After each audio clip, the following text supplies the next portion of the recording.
श्रोता प्रेमियों, मैं राम सागर शास्त्री आप लोगों के समक्ष रखने जा रहा हूं एक प्रसंग, मार्कंडेय मुनि की कथा। देखिए, चिरंजीवियों में 7 लोगों के नाम आए हैं। अश्वस्थामा बलिर्व्यासो हनुमांस्य विभीषण कृपा परशुरामस्य सप्तैते चिरजीविनः।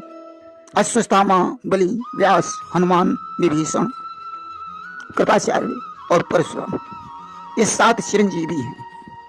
8वें चिरंजीवी मार्कंडेय जी को माना गया है। मार्कंडेय मृकंड ऋषि के पुत्र थे।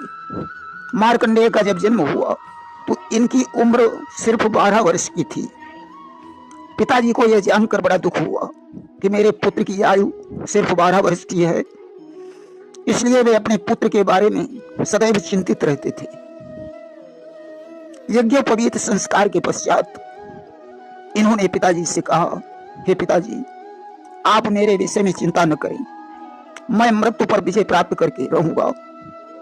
पिताजी उनके दृढ़ निश्चय को सुनकर बड़े प्रसन्न हुए और उन्होंने आशीर्वाद दिया, जाओ पुत्र, इस कार्य में तुम्हारी विजय हो। गुरु के पास जाकर विद्याध्ययन करते हुए वे तपस्या में लीन हो गए। तपस्या करते करते 6 मनवंतर व्यतीत हो गए।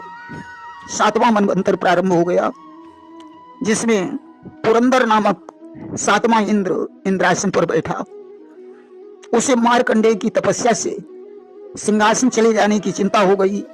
उसने कामदेव को बुलाकर कहा कि हे कामदेव, तुम गंधर्वों और अप्सराओं को साथ में लेकर हिमालय पर्वत की गुफा में प्रस्थान करो और मार्कंडेय की तपस्या भंग कर दो।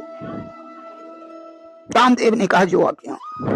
आज सारी फौज को लेकर कामदेव मार्कंडेय के आश्रम में गया।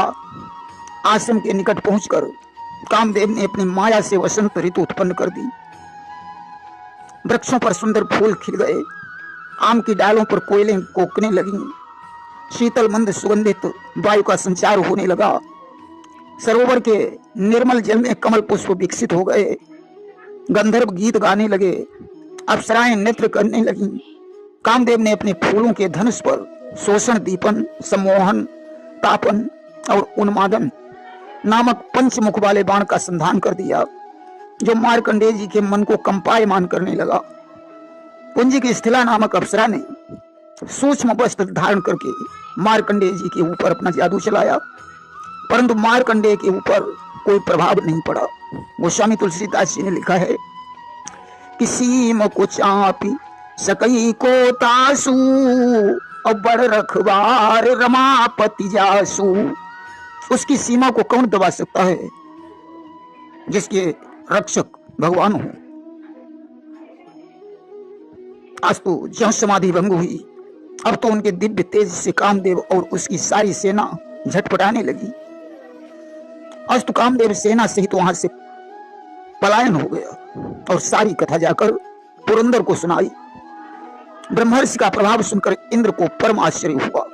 इस प्रकार तपस्या करते हुए मार्कंडेय जी के समक्ष भगवान नर नारायण प्रकट हो गए। मार्कंडेय ने भगवान के चरणों में साष्टांग प्रणाम किया।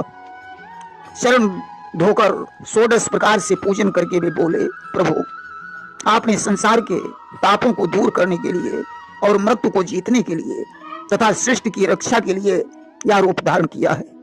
हे प्रभु, मैं आपको नमस्कार करता हूं। भगवान ने कहा, मार्कंडेय, हम आपको वरदान देने आए हैं, इसलिए मुझसे कोई वरदान मांगो। मार्कंडेय ने कहा, प्रभु, कि जे ही माया सब जग ही नचावा और जा सुचरित लखिकाहु न पावा और सो माया मोहि देहु दिखाई बार बार बिनवम हरिराई। हे प्रभु, जिस माया ने सारे संसार को नचाया है और जिसका चरित्र किसी ने जान नहीं पाया, मैं आपकी उसी माया को देखना चाहता हूं।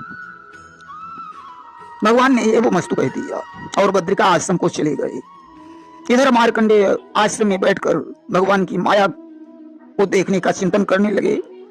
एक दिन संध्या काल में मार्कंडेय जी पुष्पभद्रा नदी के तट पर बैठे हुए थे। अचानक प्रचंड वायु चलने लगी। प्रलय के समान काली घटा चारों ओर उमड़ाने लगी। गंभीर शब्द में बिजली कड़कने लगी। मूसलाधार बरसात होने लगी। पृथ्वी जलमग्न होने लगी। मार्कंडेय के देखते देखते सारी पृथ्वी जल में डूब गई। यहाँ तक कि अंतरिक्ष, स्वर्ग, नक्षत्रों सहित त्रिलोकी जलमग्न हो गई। सिर्फ मार्कंडेय ही शेष रह गए।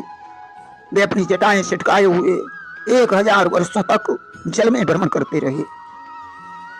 भटकते भटकते उन्हें एक टापू दिखाई पड़ा। टापू पर उन्होंने एक सुंदर वटवृक्ष देखा। उसकी ईशान कोण वाली शाखा में उन्होंने एक पत्ते पर सोते हुए एक बच्चे को देखा, जिसकी चमक से अंधकार का नाश हो रहा था। बालक श्याम वर्ण का था, जो दाहिने पांव के अंगूठे को चूस रहा था। मार्कंडेय जी ज्यों ही उस बच्चे के पास पहुंचे, बालक ने श्वास खींची। उसकी श्वास के साथ मार्कंडेय मच्छर की तरह उसके मुख मार्ग से होकर उदर में चले गए। बच्चे के उदर में भी मार्कंडेय को वही प्रलय का दृश्य दिखाई पड़ा। आकाश, स्वर्ग, भूमि, नक्षत्र, समुद्र, द्वीप, देवता, दैत्य, वन, देश, नदियां, गांव आदि के दृश्य देखकर घूमते घूमते मार्कंडेय जी हिमालय में पहुंचे। वहां उन्होंने पुष्पभद्रा नदी और अपने आश्रम को देखा। मार्कंडेय विचार करने लगे, क्या यह सब माया है? तब तक बच्चे ने श्वास को छोड़ा। मार्कंडेय जी श्वास के साथ बाहर आए और प्रलय रूपी जल में गिर गए। फिर उसी टापू पर पहुंचे जहां वटवृक्ष के पत्ते पर वह बच्चा शयन कर रहा था। मार्कंडेय को देखकर बच्चा मुस्कुराया। उसने तिरछी चितवन से मार्कंडेय को देखा। मार्कंडेय उस बच्चे का आलिंगन करना चाहते थे। ज्यों ही उन्होंने बच्चे को हृदय से लगाना चाहा, बच्चा अंतर्ध्यान हो गया। उसके अंतर्ध्यान होते ही सारी माया लोप हो गई। मार्कंडेय मुनि ने देखा कि मैं पुष्पभद्रा नदी के तट पर बैठा हुआ हूं। भगवान की माया को प्रणाम करके मार्कंडेय जी नारायण की आराधना करने लगे। एक दिन की बात है, मार्कंडेय पुष्पभद्रा नदी के तट पर एकाग्र चित्त बैठे हुए थे। भगवान शंकर नंदी पर सवार होकर माता पार्वती के साथ आकाश मार्ग से जा रहे थे। मार्कंडेय को देखकर पार्वती ने भगवान शंकर से कहा, प्रभु, इस ब्राह्मण ने बड़ी तपस्या की है, आज तो इसके तप का फल इसे मिलना चाहिए। भगवान शंकर ने कहा, देवी, इस ब्राह्मण को सांसारिक सुख की कोई कामना नहीं है, परंतु संत है। संत के समान समागम से कोई हानि नहीं होती है, इसलिए चलो इसके पास चलना चाहिए। आज भगवान शंकर मार्कंडेय के पास पहुंचे। मार्कंडेय तो समाधिस्थ थे, उन्हें भगवान शंकर के आगमन का आभास ही नहीं हुआ। तब भगवान शंकर ने योग माया से मार्कंडेय के हृदय में प्रवेश किया और ज्यों ही अपनी योग माया को खींचा, मार्कंडेय ने अपनी आंखें खोली। भगवान शंकर को देखकर प्रार्थना करने लगे कि कर्पूर गौरम करुणावतारम संसार सारम भुजगेंद्रहारम सदा वसंतम हृदयारविंदे भवम भवानी सहितम नमामि। प्रार्थना सुनकर भगवान शंकर ने कहा, हे मुनि श्रेष्ठ, मुझसे इच्छित वरदान मांग लो। मार्कंडेय ने कहा, प्रभु, भगवत भक्तों तथा आप में मेरी भक्ति सदैव निश्चल बनी रहे। भगवान शंकर ने एक मस्तु कह दिया और अजर अमर होने का वरदान दे दिया। पुराणों में इनके अमरत्व की कल्पना अनुसार अनेक प्रकार की कथाएं हैं। ऐसा भी माना जाता है कि एक कल्प में इनकी तपस्या से प्रसन्न होकर ब्रह्मा जी ने इन्हें अपनी आयु का एक दिन प्रदान कर दिया। दूसरे कल्प में भगवान विष्णु ने इन्हें अपनी आयु का एक दिन प्रदान कर दिया और तीसरे कल्प में देवाधिदेव महादेव ने प्रसन्न होकर इन्हें अपनी आयु का एक दिन प्रदान कर दिया और मार्कंडेय जी अजर अमर हो गए। वहीं ऐसा भी कहा जाता है कि ब्रह्मा और विष्णु ने इन्हें चिरंजीव होने का वरदान दे दिया और भगवान शंकर ने इन्हें मृत्यु पर विजय प्राप्त करने का वरदान दे दिया, जिससे मार्कंडेय जी अमर हो गए। प्रेम से बोलिए वृंदावन बिहारी लाल की जय।